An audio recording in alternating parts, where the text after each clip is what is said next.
Hey Carter, so today I'm supposed to talk to you, or anybody really, about how I envision the future of sports. So I thought I'd talk about how I envision the future of sports with you. Yeah, thanks, you're bribing me. Probably not how we want to envision the future of sports. So we're reading about power and performance sports. Yeah, like lacrosse because you like playing with the lacrosse stick, or soccer because you like throwing the soccer ball at me. And we're also talking about pleasure and performance model sports. Also things that you like to do, like climbing and running and walking and getting in the water and splashing around a little bit.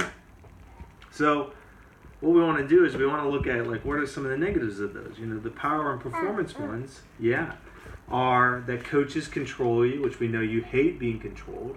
You don't like it when I control you. You know, and you risk injury, kind of like you did this week when you fell and you hurt your tooth and you bumped your head a little bit. So that's some of the bad sides of the power and performance model. But there are some good sides. Like where hard work is seen as a virtue. Like it took you a long time to figure out how to take these apart and put them back together. And then the value of dedication.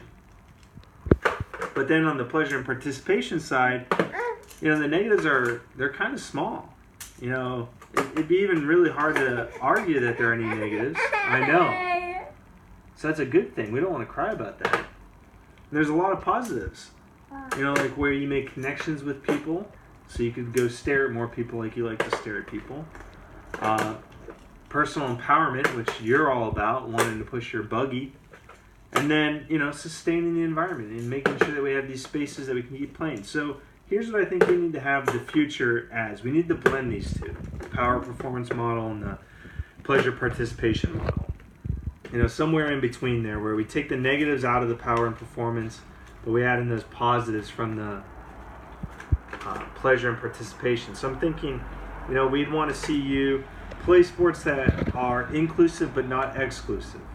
And where you help develop programs and participate in programs that sustain you for long life, you know, where you're playing into your 50s and 60s and 70s, or like Doris on my soccer team who's like, you know, almost 80 at this point. And we want you to play on sports that can help individuals, but we also want those sports to help society, right? Where sports can be seen as a platform to help change society and push society forward. And then finally, we want to blend in that last part there for you, where it's that part where we're going to sustain the environment, we're going to sustain these sporting events, and we're going to sustain the environments in which we play them in, and so on, so that you can, you know, have a lifelong dedication to physical activity and development. So that's kind of what we're looking to do for you, is have, you know, that perfect blend between the two different models there.